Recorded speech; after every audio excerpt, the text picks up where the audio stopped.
The following is a hockey podcast out of Vancouver and Surrey, British Columbia. It'll only consist of a lot of puck talk and even more BS, or in actual words, banter and satire. Enjoy, and as always, go Canucks go.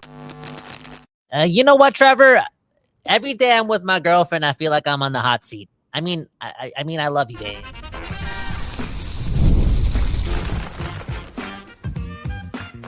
You're Locked On Canucks, your daily podcast on the Vancouver Canucks, part of the Locked On Podcast Network, your team every day. Hey, welcome to another episode of Locked On Canucks. My name is Trevor Beggs, co-host of Locked On Canucks and also a Canucks writer currently with Daily Hive Vancouver. Before we dive into the show, we got to thank you and you for tuning into Locked On Canucks because it is your Canucks every damn day. And Kyle, man, it's been a while, man. I know we recorded one show since I've been here in Ontario, and I'm excited to do this one, man. I've been talking about hot butts for weeks, man. And today, what we're gonna do is the hot butt rankings for your Vancouver Canucks in 2025 and 2026. What are we talking about? Before we get to that, first and foremost, Kyle, my brother, how you doing, man? The hot butt rankings. Shout out to what podcast again? The NFL Insider Podcast or whatever it's called. Yeah, it was the now extinct Around the NFL podcast. Now they're doing Heat the Call and NFL Daily, but yeah, I mean the Heat the Call guys now. We're doing the hot butt rankings, and basically the idea we're looking at is just a fun way of looking at guys on the hot seat. So we got a bit of a ranking here, a few categories for the Canucks that, in my mind, are feeling the heat the most heading into next season. And there you go. Callum was asking what the criteria is, the hot seat, the boom, bam. Everyone knows the deal. And is it early to do this? I don't think so, because it's August 13th. And, bro, next thing you know, tomorrow's going to be training camp. It feels like that, Trevor. I'm excited. I'm excited to talk about the storylines and get into the narratives and ultimately see performances. And I think it's quite obvious who's at the top of this list. Well, actually, maybe you and I have different guys at the top of the list. Do you want to start there? Oh, you want to start at the top? Yeah, I think we got the same guys at the top, man. So I'm taking over the show, man. I'm gonna go from the bottom up. Okay, fair enough, the hot butt rankings here. So I got 4 categories here, and you let me know if I missed someone. Again, I'm just day drinking on holidays here, man. But the first category I have, it's just the seat is warm, okay? It's warming up underneath that rear. It's like when you press the seat warming button in your car and you crank it at full blast, and you're like, ooh, it's a bit too hot. These guys are feeling that heat. And I got 2 guys kind of in a similar vein right now. And it's number 9 on my list. I got 9 Canucks here. Number 9 on my list, I got Teddy Bluger. Number 8, I got Aatu Ratu. Let's start with Teddy Bluger first and foremost. I mean, this guy, we all know he's been in Vancouver for a couple of years. Best off on the 4th line, man. Much like me when I'm playing ball hockey. Good in the locker room, but best off on the 4th line. And this guy's also been in trade speculation too. So, 1 year left on his deal, paying him $1.9 million. I don't think he's going to be done in the NHL after this season, but the fact he's been in trade rumors, the fact he doesn't have Pius Suter anymore to, help him out, help the Canucks have the league's best penalty kill. And the fact that maybe he's going to be playing higher up the lineup than he should be. For me, that means, the seat is warming up under Teddy Bluger. And for Aatu Ratu, man, this guy, the seat's warm under this guy through no fault of his own. But this guy is going to be really thrust into a 3rd-line center role, whether he's ready for it or not. So for Aatu Ratu, I feel like the seat is warm just because of the fact that he's never been a full-time NHLer. And here he is. Doesn't seem like he's going to be eased into the action. It seems like off the bat, this guy is going to be your number 3C for the Vancouver Canucks. And I'm confident that he'll be able to handle the quote-unquote pressure. Because that's what it is. It's like it's invisible pressure. Like, I hope he just has fun here, takes advantage of it. Doesn't actually feel too much of the pressure and still come to it because you got a long career. You're still a young guy. You've been getting better and better. And there's momentum there. And just lean on that. Be instinctual. Now, Teddy Bluger, honestly, I love the dude. I'm confident in his abilities, but if I were in his skates and at this point in his NHL career, the pressure is on. Like, this next contract that he's going to sign, is it going to be a 3-year one or is it going to be like a 1-year league minimum? right? This guy was the extra one of the extra forwards for when the Vegas Golden Knights won their Stanley Cup. Like, where does he fit in a good hockey lineup, right? And based on what I've seen in 2 seasons, he's a good player. Like, I want this guy on my team. But now he's got to do it again. You're right, and there's no Pius Suter. I wouldn't say supplying cushion for him, but at the bare minimum, being a good PK partner, right? Like that's cerebralness. Like, he is missing something. And if this guy wants to take something to free agency, being a part of a really good PK, like an elite PK like they were last year, I mean, that's value for any sort of negotiation. So there's a job to do there for Teddy Bluger, and being weak down the middle for Atu Ratu as well, like for both of them to step up to the plate and deliver. But for Teddy Bluger, like, this is a pretty critical year in his life. Like, Trevor, you and I can speak for it, right? Like, being 32, 33, we're all connected. We don't play in the NHL, but we're all connected. Like, these are pivotal points in your life when it comes to your career. 100%, man. And Teddy Bluger, he's is he on the wrong side of 30 now? He must be, man. This guy's been around for a while. And again, it's good locker room guy. Teddy Bluger, man. Shout out to Bob Bluger, Teddy Bluger's uncle. Teddy Bluger, he's actually 31 in a couple days, man. Happy early birthday to Teddy Bluger, man. But yeah, I mean, look, a fourth line guy. That's just why he's in the seat is warm category, okay? Because he's just, there's just a little bit of warmth underneath his ass, man. That's it, man. But let's get to what level do you like the seat warm wrap? Because I like it all the way at 3, even when it's hot. Like, when it's 30 degrees in the car and I got the AC going, you put the seat warmer all the way to the max, and it feels as if you're like on an airplane. For real, you ever get smacked in the butt by your girl? Like, your girl ever do that to you sometimes? Oh yeah, It feels like that constantly. And she gave me an ass smack before I started this podcast, man.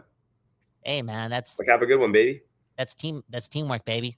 Yeah, exactly, man. Yeah, I don't know. I wouldn't be cranking the seat warmer in the car at 30 degrees. That's bizarre, to be honest with you. It's an experience, Trevor. It's an experience. You got the AC going. You got some heat underneath you. I don't know if you like that. If you like that, the warmth right there. I don't know. You like that? Oh, you like a little junk tingle. Yeah, like, I hear that's not good for your sperm, dude. I'm just trying to win Stanley Cups. I'm not trying to have children. All right, fair enough. Priorities are straight for you. I mean, one thing I do like is cranking the heat and rolling the windows down. A lot of people think that's weird because why are you going to do both at the same time? But you just took it to the next level, man. This is why you're the one and only Kyle Ballin. You just took it to the next level. You a sociopath, man. What are you talking about, man? Sometimes it's hot outside, you want that fresh air, or it's cold outside, you want that fresh air. We need the heat on. Okay, you know what? Who's next on the damn tier list, Trevor? All right. Let's get to the next tier. I got 4 tiers here. That was the seat is warm tier. This is the crispy buns tier. Okay, I mean there's enough heat under these guys that those buns are getting a little crispy. Okay, the bun it's a little past warm. Okay, it's just it's not quite hot, a little past warm, whatever that part is. It's crispy buns. Okay, so at number 7 I got Nils Höglander. At number 6 I got Tyler Myers. At number 5 I got Filipino. And at number 4, I got Brock Besser. Brock Besser. So maybe we can talk about a couple of these guys before we get to break here. But I'm gonna start at number 7 with Nils Höglander. I mean, look, we've had 5 seasons of Nils Höglander here in Vancouver. We did an episode on him earlier this summer, kind of diving deeper into his game. This does feel like a crossroads seasons in a sense for Nils Höglander. Mm-hmm. That might not necessarily be the case because now he's under contract for 3 years, $3 million. Could be a steal of a contract. Or it could be just average, He certainly has the ability to outperform it, but we got to start seeing it on a more consistent basis, right? He after 2023-24, the shooting percentage was a little high, but I don't think anyone saw him dropping off to the 8 goals and 25 points. Like, he was really putting up, good fourth line numbers, maybe I guess middle of the road third line numbers, right? That's not what we expected from this guy. And sure, he was being paid that way, but you expect more from Nils Höglander. And to an extent, like Teddy Bluger, I mean, this guy's a possible trade candidate for this team, right? As they look to improve the top 6, but he's got to show something to improve his value, or else he's just going to be another disappointment in Vancouver. So there's some crispy. I love Nils Höglander, Kyle. You know that. Everydayers know that. But the bun's a little crispy on this guy. Yep, and he doesn't have Rick Tocchet anymore, but he still has Adam Foote, and Adam Foote's seen a lot of him, right? So I feel like the leash is going to be short. Because eventually, in the eyes of, your head coach or in this case, somebody who's been around you for like 3 years now, you're pretty much like that guy to him, especially if you're not showing up game in and game out. And I think there's going to be a strong demand, and there has to be, not just from the fan base, but from that coaching staff, because this team needs players playing above their contract value. And, we like to assume Niels Höglander at his best is an option in the top 6. Like when he's playing absolutely at his best, and before he gets there, the bare minimum, he has to be consistent, and he's got a lot of work to do. He's got a lot of work to do, man. I hope he's not comfortable. And I hope he takes on some onus on like why this team did not succeed last year. Like, because he has 2nd round pick pedigree. He also has some swagger to him. Dude, like be an important part of this whole equation. Yeah. Yeah, 100%. And we'll see if he can deliver this season. This guy, I'm not sure what to expect. I mean, I've said it before. I want to see him play with Pettersson and earn that spot alongside Pettersson, but also wouldn't shock me if he's just another bottom 6 guy for your Vancouver Canucks. Kyle, let's touch on one more guy before we get to break here, and that's Tyler Myers. I mean, the buns aren't just crispy on him because he's the oldest guy on the team, and, this get a little wrinkly down there. But he's going to play a top 4 role for your Vancouver Canucks unless Tom Willander or Victor Mancini can push him out of a job. And look, Tyler Myers, like his trajectory in Vancouver has been something else, man.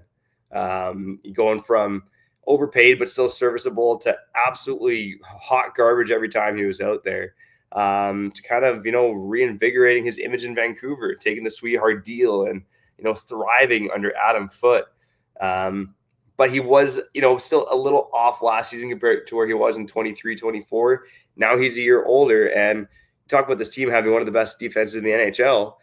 Unfortunately, heading into next season, a big part of that is going to be Tyler Myers, unless, Tom Willander takes a massive step. So I think there's pressure on Tyler Myers to be a top 4 defenseman because you can't bank on a rookie like Tom Willander coming in and just, being a top 4 stalwart, right? Or banking on Victor Mancini to do it. Like that is, you're hoping and praying at that point. I mean, it could happen, but for now, Tyler Myers is going to be a 20-minute workhorse for this team. He's going to be killing penalties. He's going to be a big part of this team. Scary. And that's scary, right? And that's what I'm saying. The buns, they're crispy on Tyler Myers. Yeah, it's scary because I feel like it's been so long since he's been consistently a top 4 defenseman. Like when he's good, he's the number 5 guy playing sheltered minutes. Like I don't like this guy having more responsibility. He turns a little too chaotic, and I hope that Tom Willander, because it's the whole right-handed thing, right? That's what keeps Tyler Myers up the lineup.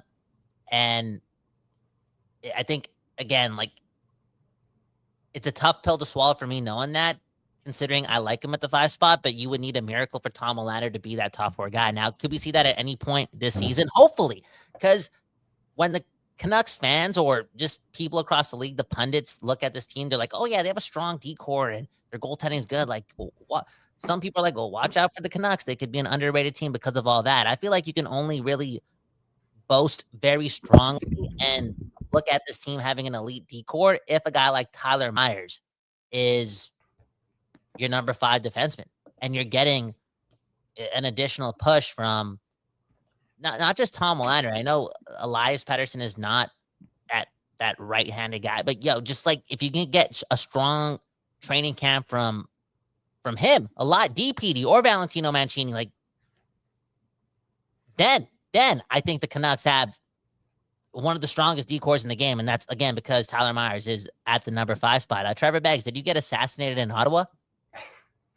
I'm telling you what, man, I'm recording this on a spare bedroom floor right now, and I went to go adjust things. My mic's not even working, man, but I'm here for the people, man. I'm here for the people. Whatever, man. It's Oh, my bad. I almost swore there. It's it's hard not to. August. It's August, bro. We having fun talking about players. Hot butts. No, Tyler Myers, if he's the number 5 defenseman on this team, we're blessed, and that's a fantastic situation. And holy, like we're going to be a scary team. I'm not gonna lie. I know that's putting a lot of significance on Tyler Myers being the number 5 guy, but I like the skill level of a guy like Elias Pettersson, Valentino Martini, or Tom Willander if they reach their peak and deliver. I like that. I like Marcus Pettersson, Hronek, and Hughes, and then one of those guys giving you value at the 4 spot. Somehow, some way, Myers at number 5. Teams are not going to like going against the Canucks. And just going back to Tyler Myers in general, he's flipped the script completely. And when he is a number 5 defenseman for this team, he's done great work. Great work. I'll use the word great, to be honest. Like, he's given you good stuff. He has, man. He really has. And a lot of great moments last season. He's had a lot of great moments as a Canuck. Like, I was just thinking the other day of him assassinating Duncan Keith, man. A lot of great moments. Did he come? Trevor, come on. Like, he assassinated Duncan Keith, man. In that first year, helping the Canucks in the bubble playoffs. Like, he's been around that long, man. And just grabbing the penalty kill. Him and Susie were great in 23-24. They were, but when they played top 4 minutes against the Oilers, they weren't. I don't get what anyone says. They weren't. Yeah. I know it's hard against McDavid's guys, but they were just not good. Anyways, you had Myers, then you had Besser there as well. Like, I had another guy. In between those two. But let's refresh that after. We got to shut the sponsors, man. Come on. I got to afford another Bud Light here. You're listening to Locked On Canucks. This show is actually not brought to you by Bud Light, although that's wetting my whistle right now. No, it's actually brought to you by FanDuel, baby. And August 26th, Kyle, did you know, is officially FanDuel Futures Day, a brand new holiday for football fans who live for bold predictions and preseason hunches. For just 24 hours, FanDuel is giving you deals on NFL season predictions. So whether you're calling your MVP, eyeing a long shot division winner, or ready to crown your Super Bowl champ before week 1 even kicks off, this is your moment. Now, Kyle, man, I got to ask you, man, about your Green Bay Packers, okay? Because I read a Power Rankings article, and the Green Bay Packers were 6th. Do you believe the Green Bay Packers are like a borderline top 5 NFL team? Like, are you putting the future bet on them for like winning the Super Bowl here? What's going on? I don't let my favorite sport teams get in the hands of money. I don't connect the two. Whatever that meant. That was some Shakespeare right there. So I don't place bets when it comes to the Packers, but I do believe they're a top 5 team if everyone, does their job. That being said, Jordan Love is hurt already, so. Okay. Well, now you know not to put your futures bet on the Packers. Place it on my Seattle Midhawks instead. Whatever you're betting on. Again, August 26th, officially FanDuel Futures Day. So go visit the FanDuel app today and start planning your future bets now, because Futures Day is one day and one day only. FanDuel, you gotta play your game, baby.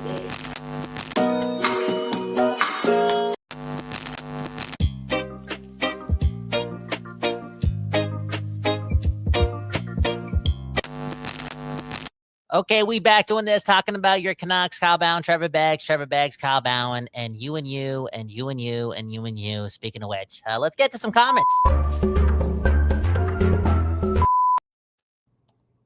NGK saying, remember when Tyler Myers cross-checked Evan Bouchard in the face? That was this year, right? That was probably the highlight. Yeah, exactly. That was during that Garland.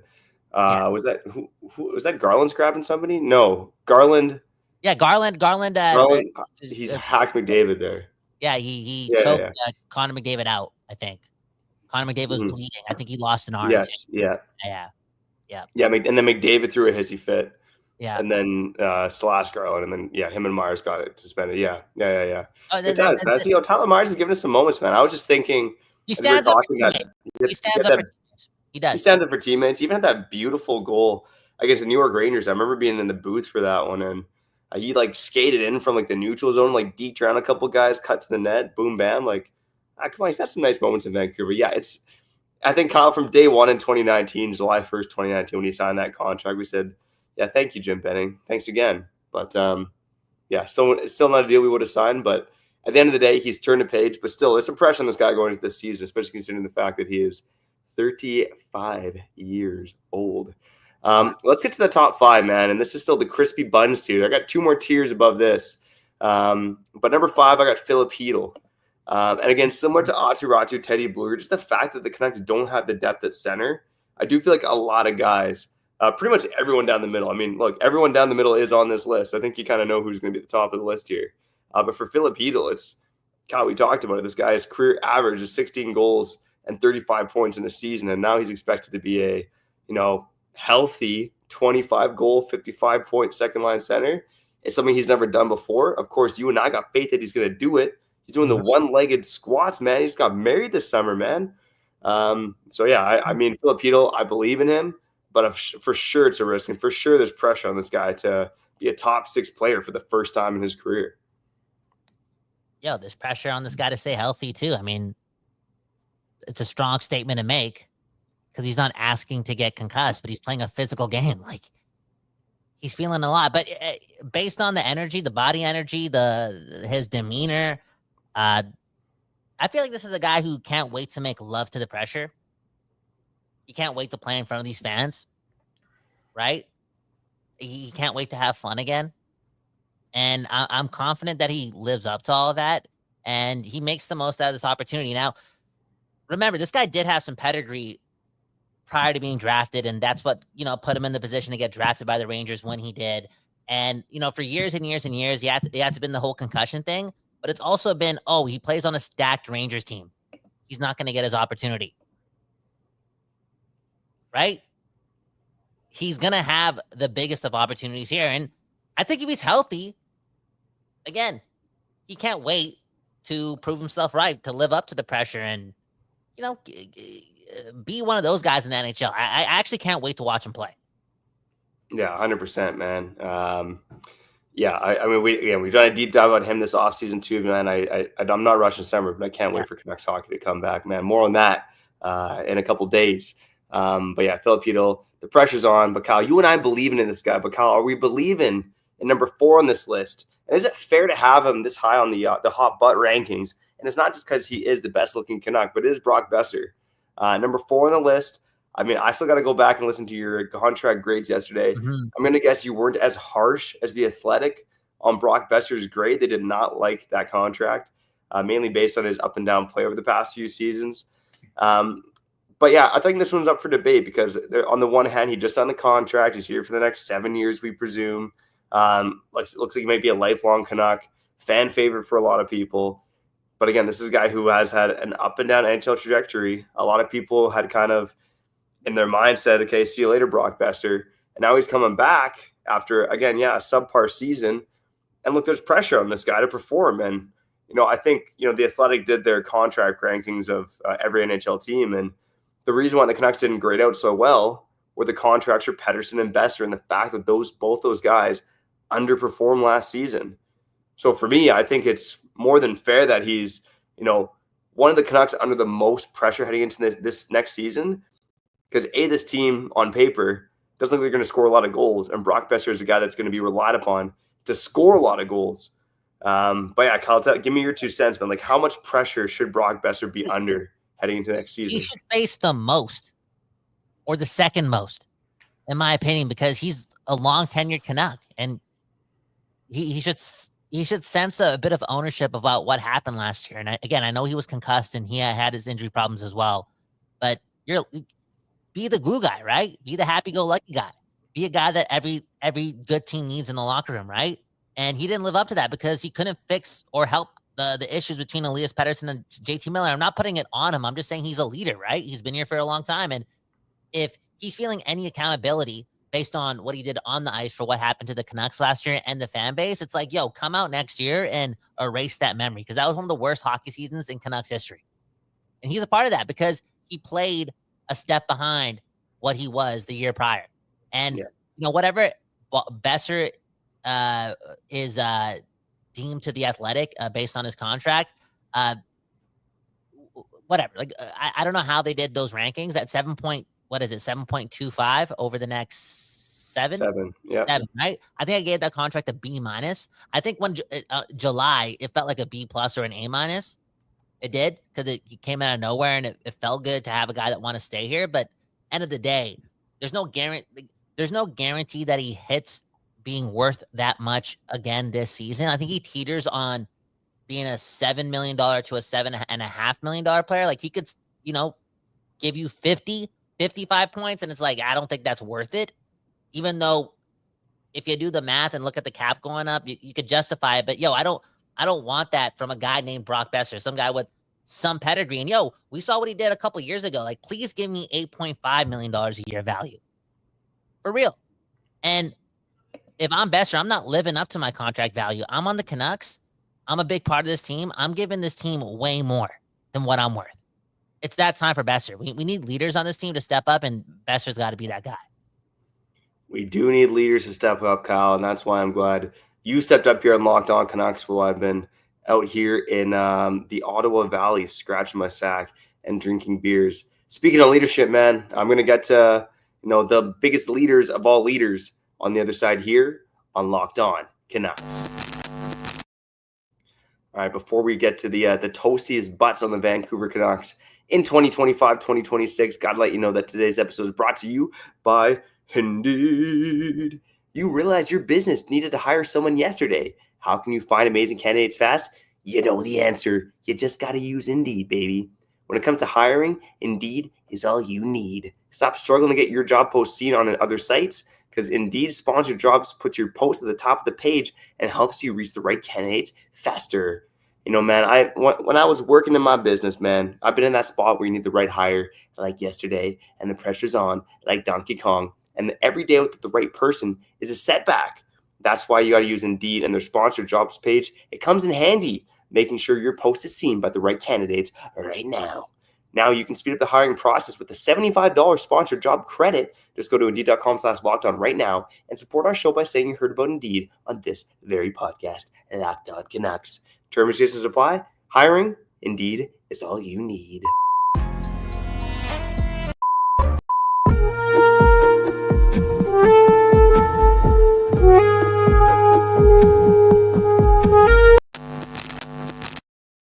People, we back doing this. Kyle Bound, Trevor Beggs, Locked On Canucks, Don't Doze Art Lab. Hey, Trevor, man, these are the dog days, man, whatever that term means. Like, I love dogs, so I don't even know what that term actually means. Oh, it's the dog days of the NHL season. Like, can we say something else? Okay, now put that on my dog, Loki. All that being said, bro, this is a tough job, man. This is a tough job, man. Like, thinking of subject matter and talking about this stuff. I'm not complaining. I'm just saying, it's August 13th, and I'm feeling it, man. I want something to happen. Trevor. Like, are you not, like, waking up every day and you're like, oh, man, like, make a trade or something, man? Because the assumption, man, I can only do so much of it. And I can't wait for these guys to hit the ice again. Yeah, I hear you, man. And I know we got a few more ideas to get us through the rest of the summer here on Locked On Canucks. Hopefully get you through the rest of the summer as well. Sit back, scratch your sack, burn one, crack one, whatever you got to do, man.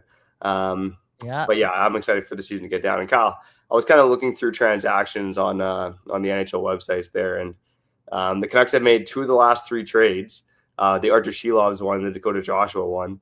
And, they made one of the last signings with Vitaly Kravtsov. So, I mean, like, they've been one of the most active teams. And of course, it still feels like the dog days of summer. But that's okay, because the next 3 guys on this list, is actually 4. I cheated a bit here. They need the rest. They need to get ready for the season ahead. So I do have 2 more tiers here, because one guy's in a tier of his own. So we went through our seat is warm and our crispy buns tier. The next tier is the seat is on fire. Like, these guys, they can't sit down. They can't get comfortable because the seat's burning, man. It's burning. So number 3 on the list, and this might be harsh, man. It's like when you have a lighter in your back pocket and you light it when you sit down. Have you ever done that? I have, 100%.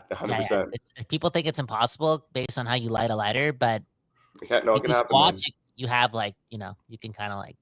Oh, if you got the little safety off and everything, dude, it happens to the best of us, man. Yep. Happens to the best of us. So the seat is on fire tier. This might be harsh, man, but at number 3, I got Adam Foote, who has not even coached one game in the NHL yet as a head coach. But Kyle, we talked about it back around Foote's hiring in May.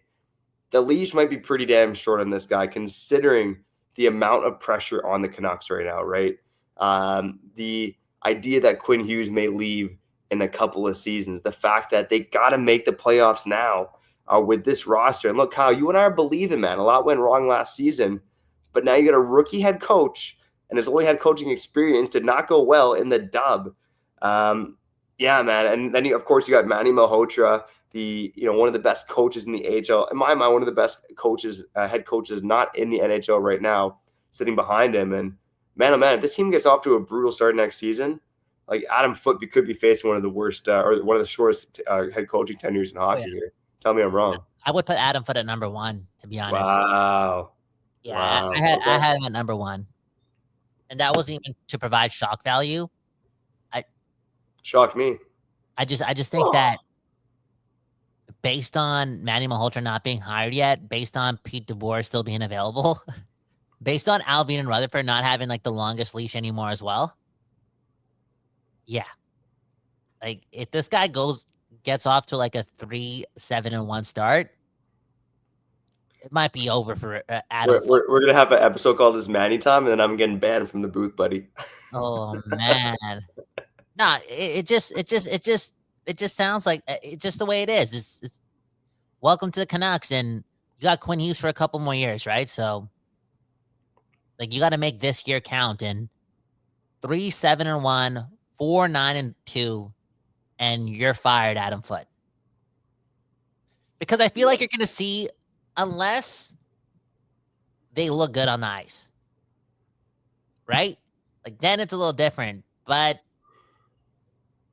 I don't know. You know what I'm trying to say, Trevor? Yeah. I feel like, and obviously coaching matters, execution matters, players listening to the game plan matter. But I think this team coaches a completely different team or a completely different style if Pettersson comes back to form, and things may look different in like November and December because of that. But before that, like, is this team bought into just how do I say it? Because last year looked deflated from the jump. Like, are they playing like a team? Is there a message there? Like, is it being heard? Because I feel like Adam Foote, prior to having his X's and O's down as a first-year head coach, again, quote unquote, to some extent, like, he's gonna have to make these guys feel like Canucks, like a team again. If we can see that and they go like 4-8-1, I could see some more time boding well. But I feel like a big part of why they may go 4-8-1 is like A, talent, and B, just another confusing training camp. Like the X's and O's weren't followed. Like, this is all new. It's all brand new. Yeah, no, 100%. And let's show Callum Sandu quick, aka Callum McKenzie, in the comments saying Pete DeBoer is licking his chops, seeing how Alvin and Rutherford turf Boudreau behind the scenes. If we're not a cup contender level by November, Foote is going to the airlock. Yeah, Pete DeBoer, we talked about that as well. We were talking about Adam Foote being under the pressure. I mean, Pete DeBoer is sitting out there still, a late firing from the Dallas Stars. And I still think the Canucks would go Malhotra. But, I mean, yeah, that's another very well-establised coach who's out there on the free agent market. Do you think they invite Manny Malhotra to training camp? Like, yo, just skate with the big club? He could be a part of it. The AHL training camp does start later. I'm trying to remember. No, you can't do that to Adam Foote. You can't do that to Adam Foote. That's crazy. That's disrespectful. That's mad disrespectful. I'll make it to Canucks training camp this year, buddy. I'll give you the rundown here on Locked On Canucks. Okay, let's finish off the rankings. At number 2, and I kind of cheated on this one because I didn't really know how to separate them, but the seat is on fire for Patrick Allvin and Jim Rutherford. You know, it's been 2021, Rutherford gets hired. Early 2022, Allvin gets hired. 3.5 years plus that they've both been in Vancouver, and I felt like the shine is starting to wear off over the past 12 months. And we don't need to rehash it all. I think you know what's happened with the Vancouver Canucks over the past 12 months. It hasn't been pretty. There's been some ups and downs, and look, they can still go out and prove us wrong. But I think for Allvin and Rutherford, like, the heat is on them like never before in their tenure so far. And I mean, I think Callum Sandu brings up the good point with the Bruce Boudreau. Like, there was some questioning going on then, but it's been a lot of questionable moves for Allvin and Rutherford. And while they may work out, if they don't, I think the heat's going to be on these guys, especially again with that ticking time bomb of Quinn Hughes staying in Vancouver or not. I don't know. Okay, Trevor, do you only have one more after this? Did you say we had 4 after the break? Did you have an? Yeah, I got one more. On it, he's in a tier of his own. You know who it is. Okay. Because I don't like you putting Rutherford and Allvin at this part of the debate when we only have one more option available, because that only leaves one more player available, and that's Elias Pettersson. We all know that. Without you mentioning Quinn Hughes, because Quinn Hughes is the captain of this team, and I know it wasn't his fault, quote unquote, with what happened last year, but I don't know.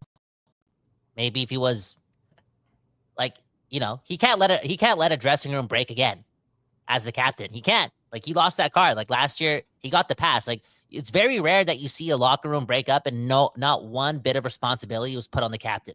I get it, though. He killed it on the ice. Like, and he's a gamer, and he leads in a different way. But this time around, for a team that never makes the playoffs, under this guy's, tutelage now, like, he'll be a captain for 3 years, and he's been on this team for a very long time. Like, it's time for no more excuses for that guy helping this team win games. I'm just saying, you got to put pressure on the captain. You have to, especially before Albion and Rutherford, or, at this point, if you don't have any options left on this list and the captain's not on it, like, I can't live with that, because it's all about the players. It's all about the players. And Quinn Hughes has to be feeling the heat. He has to be this season. And I think he wants the pressure. I think he wants to feel it. It takes his game to the next level. He wants to win. And again, he's the captain of this team, and he has to bear some responsibility for what happened last year to some extent. Real talk. Even with I'm not going to blame the injuries on him and whatnot. Like, that's a bit too much, but now he's been injured in 2 straight years in critical parts of the year, whether they be the playoffs or down the stretch last year. Again, freak injuries, whatever. We don't even know the extent of what happened in the playoffs a couple seasons ago, but he can't get injured again this year. Like, I hope he had a strong offseason. He put on some weight, or he's less injury prone, like reading the Tom Brady book or what. There's pressure on this guy to help this team win. Yeah, I mean, I see where you're going with this guy, but this guy has been the best defenseman in hockey for the past 2 seasons. So, of course, the pressure's on to an extent, but what more could Quinn Hughes have done over the last couple of seasons? I think you're trying to say fix that the locker room drama and all that stuff, but for me, it's more so about the team that's been built around Quinn Hughes rather than it being Quinn Hughes. So for me, Albion and Rutherford absolutely deserve to have their butts scorching more than Quinn Hughes. I mean, Quinn Hughes, he can stick his fiery butt in a bucket of ice, man. It's still be burning, man. It's all good. No, but Quinn Hughes, I mean, look, you couldn't ask anything more of Quinn Hughes, in my opinion. I mean, the guy's been so electric over the past couple of seasons. So for me, I mean, Quinn Hughes, I think, the way I look at it, man, is far away from the hot butts list, man. I mean, everyone would just, people would bow down this guy in the street, man. Am I ready to be having in Vancouver? I don't know. Again, he deserves, not a lot of the blame for what happened last year, but he is the captain. And I want to get to a point, especially as a Canucks fan, where the captain, he holds the room together. He's able to find solutions, even if you're the quiet guy. You get that part of the job done. You're that guy. So I'm just saying he can't let that happen again. He has another, I know Miller's gone, but the other ego is still in the room, and that's Elias Pettersson. He's got to make sure Elias Pettersson's put in check. And hopefully he's been doing that all summer long. And I know during his press conference, he didn't really he didn't connect those dots, but you're the captain. You set the standard, right? You're supposed to inspire the troops, right? So maybe we do need more out of him in that aspect. And I think it's okay for me to say that. He's been on this team for a very long time, and we don't win games. Yeah, it's interesting because there have been a lot of quiet leaders in Vancouver before. I'd say Quinn Hughes is one of those guys, right? And I'm looking at Marcus Naslund and Henrik Sedin. Both were considered really good captains, but I guess you could argue the Canucks never got over the top with them as captain. So, yeah, I mean, for Quinn Hughes, I don't know. For me, I see where you're going with the captain side of things. I think that's interesting, right? Leaders do matter. But for me, he might be under the least amount of pressure of any Canuck because he does. I mean, look, if Quinn Hughes just automatically starts sucking and pulls Elias Pettersson, then absolutely, the heat's cranked up. But for now, he deserves the benefit of the doubt because he has been the best defenseman in hockey for the past 2 seasons. But we'll see. I mean, I found his comments about Elias Pettersson interesting at the end of the year, right? Can you help Petey get to the next level? And he basically said no.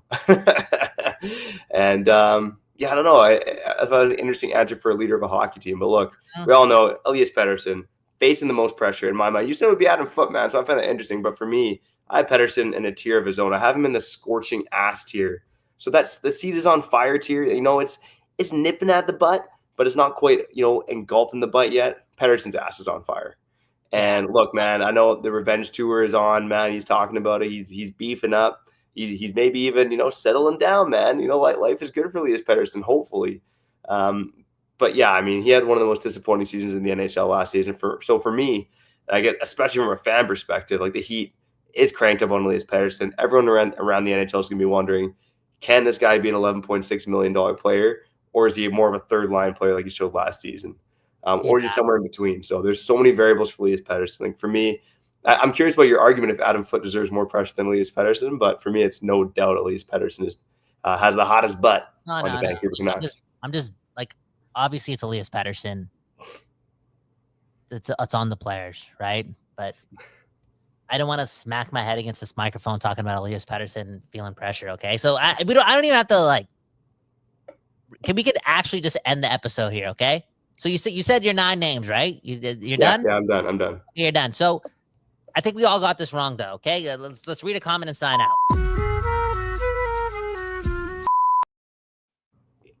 Person facing the most pressure in the organization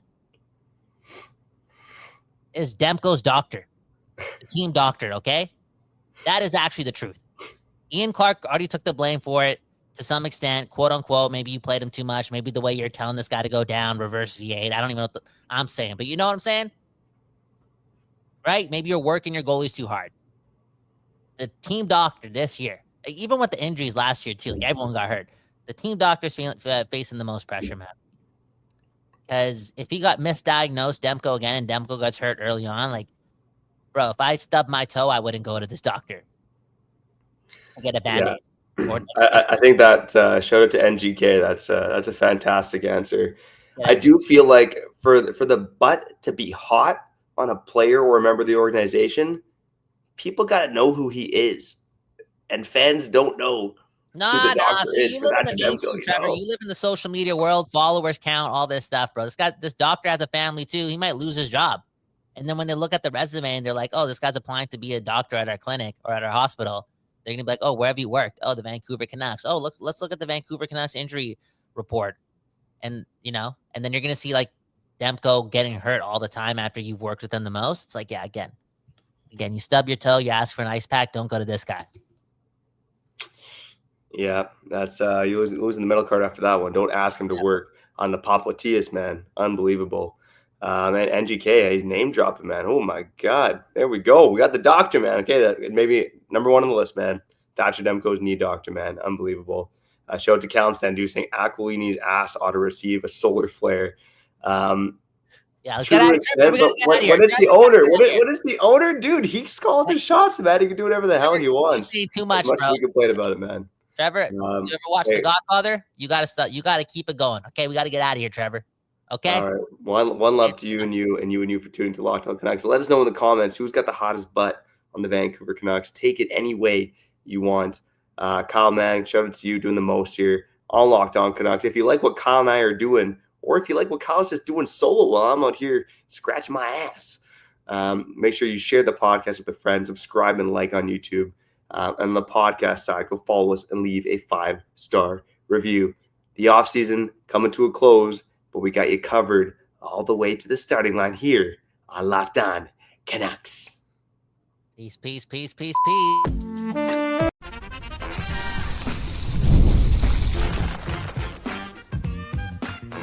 You're Locked On Canucks, your daily podcast on the Vancouver Canucks, part of the Locked On Podcast Network, your team every day.